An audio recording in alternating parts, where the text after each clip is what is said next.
Hello everyone, कैसे हैं आप सभी। स्वागत करती हूँ आपका मेरे YouTube channel law updates with Monika में। तो हम लोग क्या कर रहे थे, बीएसए का हम चैप्टर 1 कर रहे थे, जिसमें हम 1 और 2 सेक्शन ऑलमोस्ट कर चुके हैं। सेक्शन 2 में हम लोग कर रहे थे डेफिनेशन डेफिनेशन की कुछ कुछ ही डेफिनेशन बाकी हैं, वो मैं आप लोगों को करवा देती हूँ। तो आप लोग बताइए मुझे कैसा लगा आपको ये सेशन। तो हम लोग स्टार्ट करते हैं अपनी डेफिनेशंस। देखिए, जी तक हम कर चुके थे। जी था हमारा फैक्ट इन इशू। ठीक है, हमारी नेक्स्ट डेफिनेशन है एच। एच में मे प्रेज्यूम। मे प्रेज्यूम मे प्रेज्यूम मीन्स उपधारणा कर सकेगा, है ना। उपधारणा कर सकेगा। तो कोर्ट की दो अजम्पशन होती हैं। ठीक है, कोर्ट की दो अजम्पशन होती हैं, एक होती है मे प्रिज्यूम, एक होती है शैल प्रिज्यूम। तो मे प्रिज्यूम में क्या होता है कि सपोज आपने कुछ भी एविडेंस दिया कोर्ट को, तो कोर्ट उससे आगे भी आपसे डिमांड कर सकता है। कोर्ट ये मान लेता है, मान सकेगा कि नहीं, ये अभी अपने आप में कंप्लीट नहीं है, इसके आगे भी मुझे चाहिए। तो कोर्ट आपसे आगे के कार्रवाई के लिए अगले एविडेंस की भी डिमांड कर सकता है। ठीक है, तो ये होता है मे प्रेज्यूम, है ना, जहां कोर्ट अपने आप से कोई भी उपधारणा कर सकेगा। तो ये आपको ध्यान रखना है, दो अजम्पशन होती है कोर्ट की। एक होता है मे प्रेज्यूम, एक होता है शैल प्रेज्यूम। शैल प्रेज्यूम जो अजम्पशन है वो आपको दी गई है एल में, डेफिनेशन एल में। मैं साथ में आपको इसलिए करवा रही हूँ ताकि आपको पता चले। डिफरेंस आप यहीं देख लें, कितनी बार एग्जाम में इनका डिफरेंस भी आ जाता है, तो आपको डिफरेंस यहीं देख सकेंगे।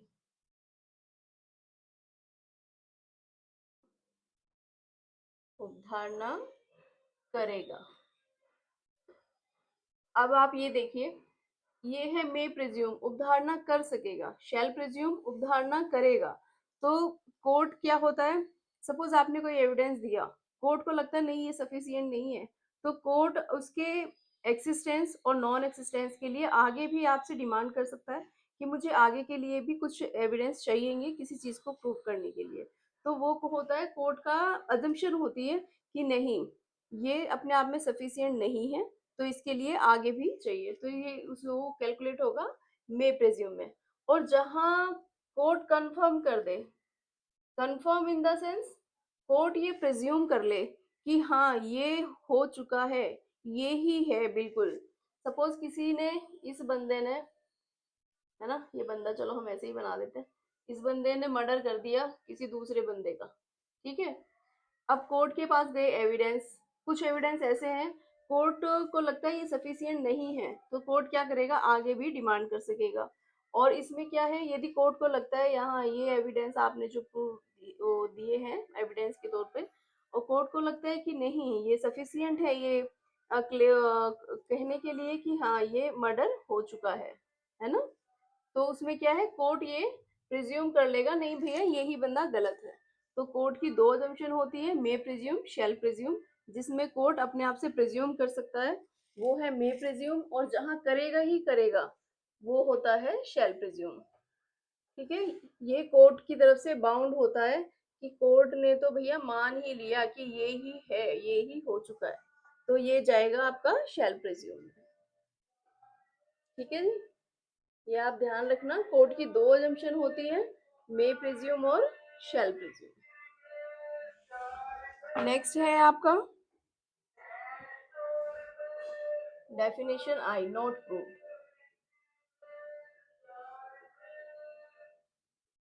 अब नॉट प्रूव क्या होता है, ना साबित। नॉट होता है ना साबित। ना साबित मतलब आपने कोई भी एविडेंस कोर्ट को दिया, कोर्ट ने उसको प्रूव ही नहीं किया, है ना, तो और ना ही कोर्ट ने उसको रिजेक्ट किया, तो वो होता है, ना तो उसके एक्सिस्टेंस के लिए कोर्ट ने कहा कि हाँ ठीक है इससे आगे मुझे कुछ नहीं चाहिए, है ना, और ना ही कोर्ट ने कहा कि ये सफिशिएंट नहीं है। तो कोर्ट ना तो उसके अस्तित्व की बात कर रहा है और ना उसके अनअस्तित्व की। ठीक है, तो इससे आगे कोर्ट और भी मांग सकता है। मीन्स कि कोई कोई भी एविडेंस जो प्रूव नहीं हुआ, कोई भी एविडेंस लगा लो, कोई भी फैक्ट लगा लो, कि अगर कोई भी फैक्ट ऐसा है आपने कोर्ट के सामने प्रोड्यूस किया है और कोर्ट ने उसको नॉट प्रूव डिक्लेयर किया है, इट मीन्स ना तो ये साबित हुआ है ना, और ना ही रिजेक्ट किया गया है। इसमें ये चीज आप जरूर लेके चलना कि ये रिजेक्ट भी नहीं हुआ है। ओके,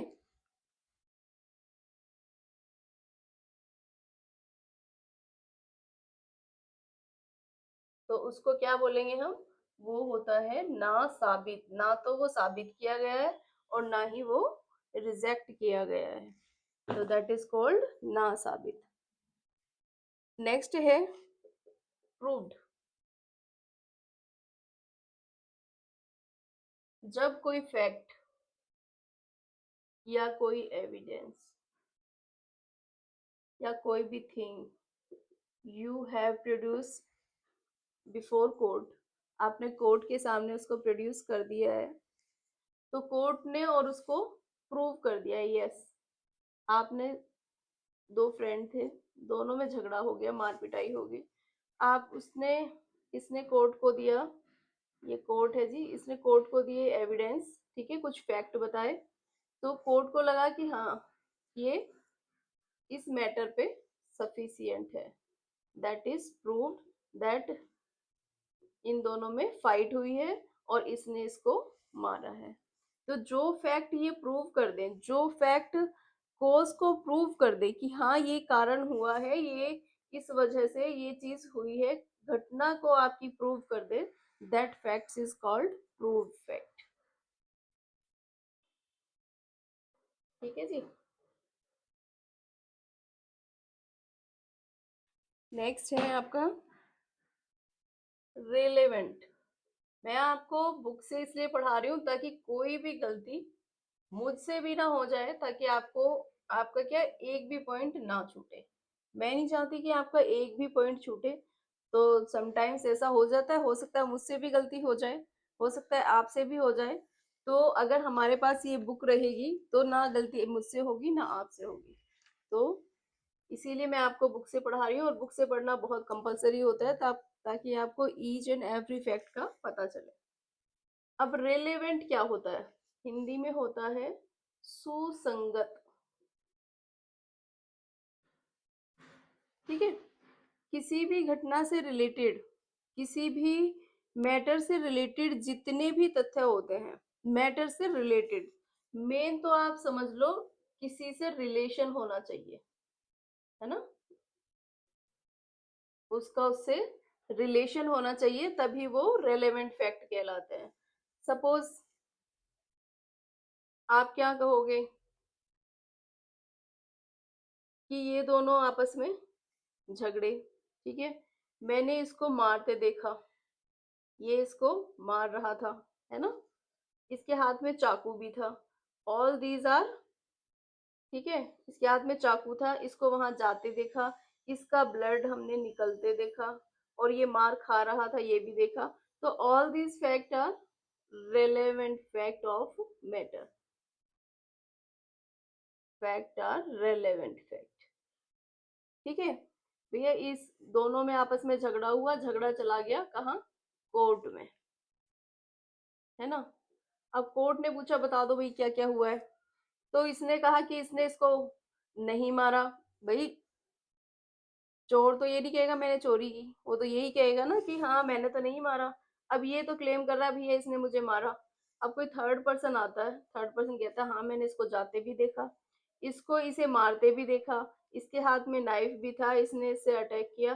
तो ये सब फैक्ट हैं जो किसी भी कॉज ऑफ एक्शन को बताते हैं, है ना, उससे रिलेट कर पा रहे हैं, किसी भी कॉज ऑफ एक्शन से रिलेट कर पा रहे हैं। तो जो चीजें किसी भी मैटर से रिलेटेड होती है ना, उनको हम क्या बोलेंगे, रेलेवेंट फैक्ट।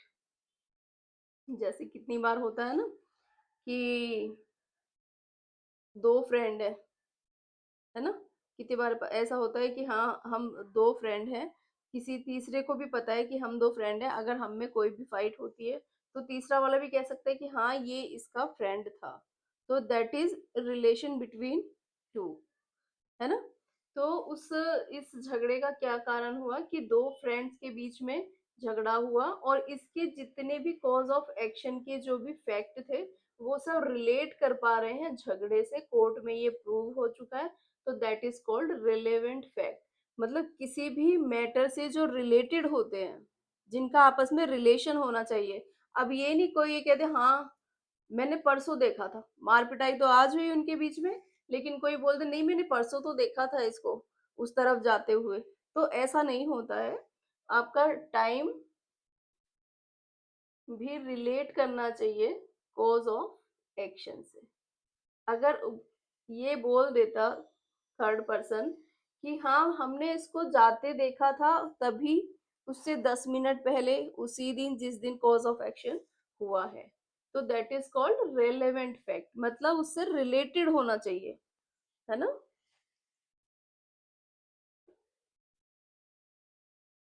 ये तो है रेलेवेंट। अब देखो इसमें ना इरेलेवेंट की डेफिनेशन नहीं दी गई है आपको, तो इरेलेवेंट मैं आपको समझा देती हूँ, है ना। इरेलेवेंट की डेफिनेशन पहले तो थी, इसमें से हटा दी है, फिर भी आपको समझ होना चाहिए। इरेलेवेंट फैक्ट क्या होता है? जो चीजें मैटर ऑफ इशू से, मैटर से रिलेटेड नहीं होती, है ना। There is no relation, there is no relation between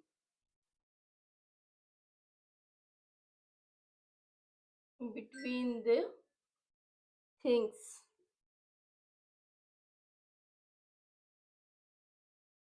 है ना।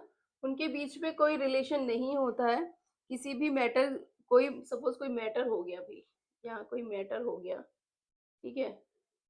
मान लो किसी ने अपने फ्रेंड का सिर फोड़ दिया। अब सामने वाला, मैंने पहले बताया आपको जो चीजें रेलेवेंट होती है ना, कि हमने इसको जाते देखा, हमने मारते देखा, इसके हाथ में डंडा था और इसका ब्लड निकल रहा था, ये चीजें क्या रेलेवेंट है। और कोई बोल दे कि हाँ हमने देखा तो था परसों, परसों दोनों को थोड़ा सा लड़ते तो देखा था, तो परसों कॉज ऑफ एक्शन नहीं हुआ, है ना। तो ये क्या इरेलेवेंट चीजें होती है ना। तो ये जो इरेलेवेंट चीजें होती है, जो चीजें मैटर से रिलेटेड नहीं है, रिलेटेड नहीं है, उनको हम कहते हैं इरेलेवेंट फैक्ट, जिनका आपस में कोई रिलेशन नहीं है, ठीक है।